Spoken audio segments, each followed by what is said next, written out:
Mesdames, Messieurs, peuple congolais, chers membres de la diaspora, pour info, depuis ces dernières années, chaque puissance économique a désormais un sommet avec 55 pays africains.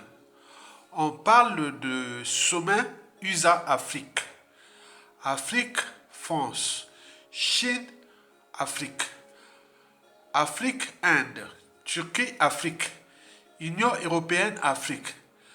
Toutes les grandes puissances ont des stratégies africaines, mais l'Afrique n'a pas de stratégie américaine, européenne, chinoise, etc. Dommage pour les continents. Par ailleurs, lors de la deuxième édition du sommet USA-Afrique de 2022, la photo du président américain Joe Biden avec le dictateur Denis Sassou Nguesso faisait partie du protocole et de l'organisation diplomatique de ce sommet. Ce fut du pareil au même depuis le président Barack Obama en 2014, lors de la première édition. De ce fait, Denis Sassou Nguesso ne doit pas exploiter ces photos pour brouiller les Congolais. Par contre, ce que nous, peuple congolais, devrions retenir de cet événement des États-Unis, c'est que le dictateur Denis Sassou Nguesso a été copieusement ridiculisé, puis humilié. Et on nous dit qu'il est en route pour la France pour un traitement spécial qu'il attend à l'Élysée. Alors, pourquoi le peuple congolais a gagné un important bras de fer contre le tyran Denis Sassou Nguesso? Explication.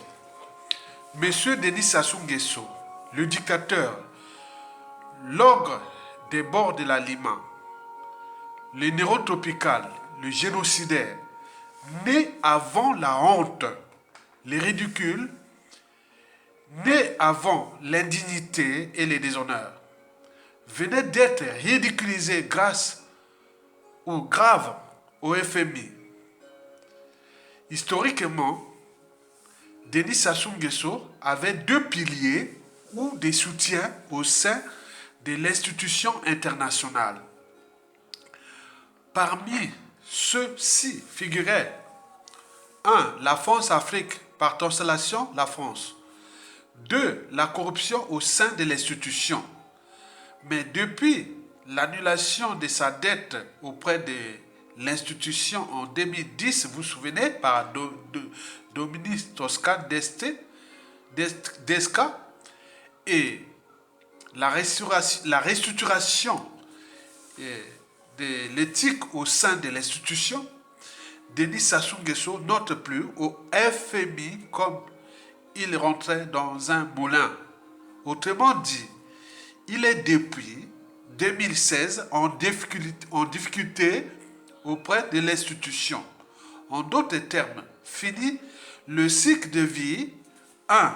Malgouvernance. 2. Mauvaise gestion. 3.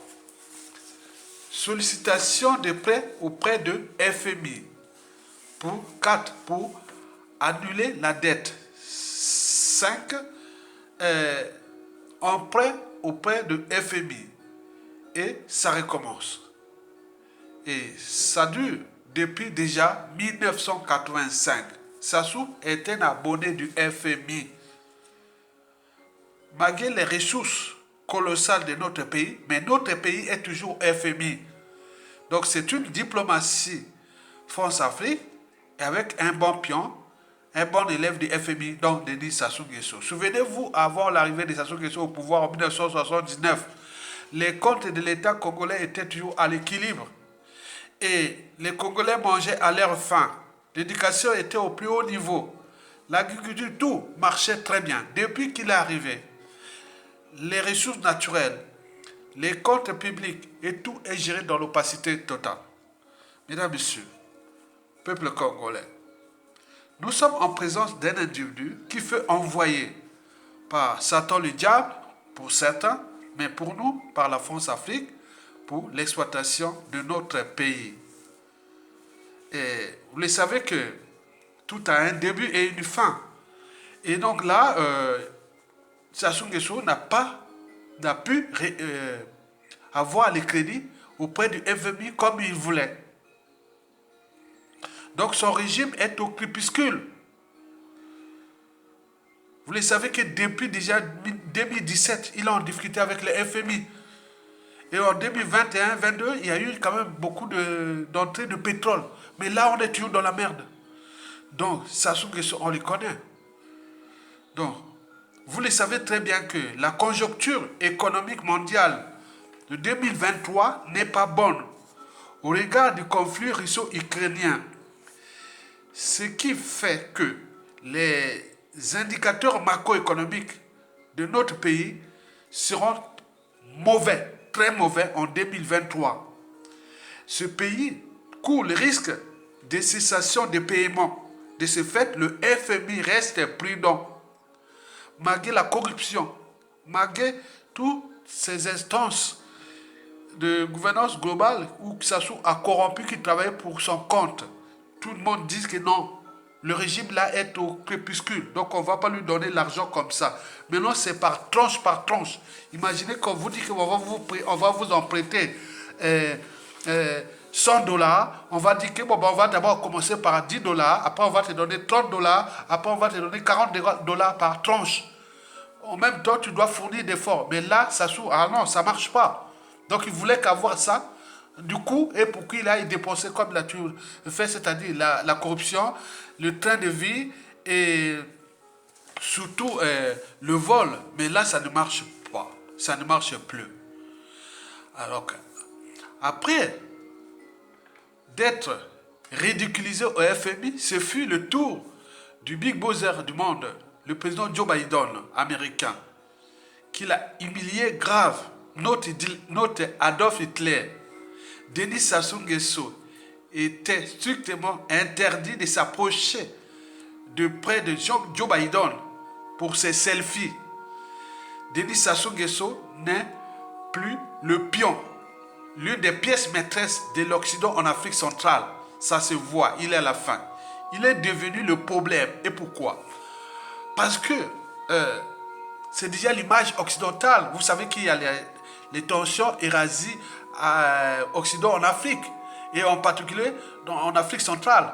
Donc l'Occident voit, ou les Américains voient Sassou Nguesso n'est plus quelqu'un de crédible. Il fut placé là et protégé par la France-Afrique. Donc entre la France-Afrique, la France et les Américains occidentaux, donc il y a une guerre secrète qui se passe là, que nous allons la suivre avec passion.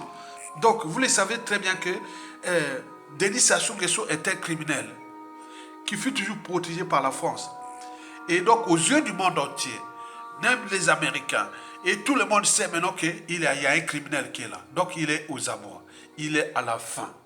Donc vous devez en tenir compte de ce criminel qui voulait faire ses selfies et jouer des comptes publics comme moyen de pression qui donnait au monde entier pour la conservation de la tyrannie et surtout pour le génocide au Congo. Et pour combien de temps encore?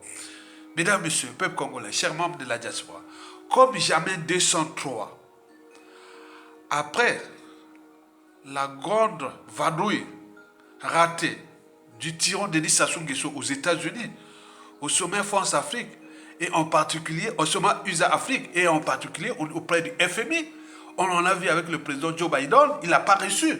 Il a reçu ce qui compte. Sassou ne pèse plus en Afrique centrale, il ne pèse plus. Donc on a vu ce qui pèse à l'Afrique centrale aujourd'hui. Donc, par conséquent, Macron va certainement lui donner un coup de grâce. En effet, Denis Sassou Nguesso devient la honte de la France-Afrique et par translation de la France, ou plutôt de la diplomatie française en Afrique. et en particulier en Afrique centrale. Par ailleurs, la réorganisation géostratégique occidentale en Afrique, et en particulier en Afrique centrale, risque d'être problématique pour la France. Et Denis Sassou Nguesso, historiquement, était la solution. Hein? Il fut toujours la solution. Maintenant, aujourd'hui, il devient le problème. Parce que tout le monde entier, des Américains, de l'Occident et autres, dit que la France protège un criminel. Donc, par conséquent, si la France veut maintenir ses intérêts à court, à moyen, à long terme, au Congo-Brazzaville, elle est obligée de lâcher Sassou Nguesso. Les Américains ont déjà lâché. Historiquement, Sassou était arrivé au pouvoir par la coalition des pays périphériques. Et bien là, il risque d'être chassé par la coalition aussi des pays périphériques. Et ce qui se décide. Mesdames, Messieurs, peuple congolais, chers membres de la diaspora, vous devez savoir que vous, en tant que citoyens libres, instruits, courageux, civilisés, vous devez avoir à l'esprit que le monde que nous vivons est celui des rapports de force et de pouvoir. Le pouvoir que nous avons légué à Sassou Nguesso, on en voit comment il a utilisé ça avec ces rapports de force-là. Donc nous, individuellement et collectivement, tant au niveau civil, politique et militaire, nous devons mettre des pressions, exercer les pressions sur Sassou Nguesso.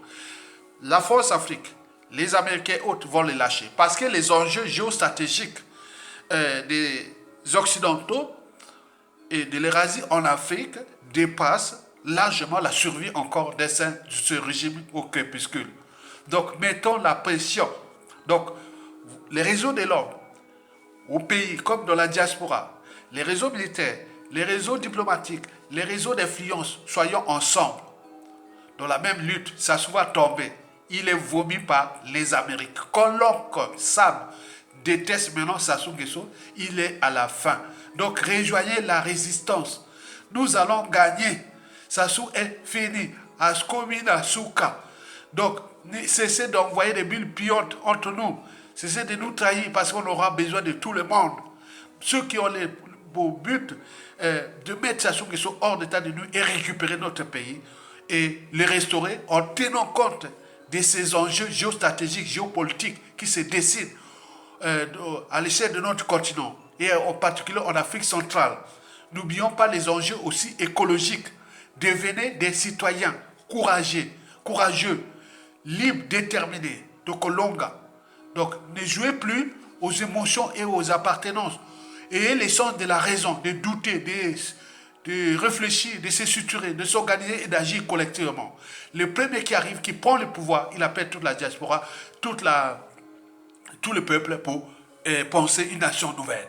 Sassou a commis Nasuka. Sassou, c'est fini. Donc, prenons conscience de cette lutte. Donc, nous avons gagné un bras de fer, déjà, contre Sassou Nguesso. Ce bras de fer-là est diplomatique. On en a vu au niveau du Big Brother du monde. Si le patron du monde, le Big Brother du monde, Joe Biden, dit non à Sassou Nguesso, la France sera obligée d'obtempérer. Donc, ce qui se dessine à l'échelle de notre pays, au niveau sous-régional, va être problématique pour Denis Sassou Nguesso. Ce n'est plus une question de quand, mais de comment Sassou va tomber. Et nous le savons déjà les scénarios. Allons seulement à la suite et vivement la lutte. Rejoignez la résistance. À bientôt. Merci beaucoup.